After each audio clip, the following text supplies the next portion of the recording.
এই রাতে কি বানাচ্ছ গো? ফাইন গন্ধ বেরিয়েছে। এই যে সয়াবিন ফ্রাইড রাইস বানাচ্ছি। Soybean fried rice? দেখি দেখি, তো খাইনি কোনোদিন। কেমন লাগে গো?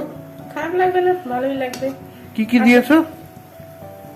গোবিন্দভোগ চাল নিয়ে নিয়েছি 2 কাপ, সয়াবিন, একটু ধনের গুঁড়ো, জিরের গুঁড়ো, হলুদ গুঁড়ো, তারপর লঙ্কার গুঁড়ো, লবণ, চিনি আর একটু হচ্ছে দারচিনি গুঁড়ো দিয়ে দিয়েছি। দিয়ে একবারে মেখে নিব। আর জলের মাপটা দিব হচ্ছে 2 কাপ জল, চাল নিয়েছি 4 কাপ জল দেব, দিয়ে করব। ঠিক আছে, চলো।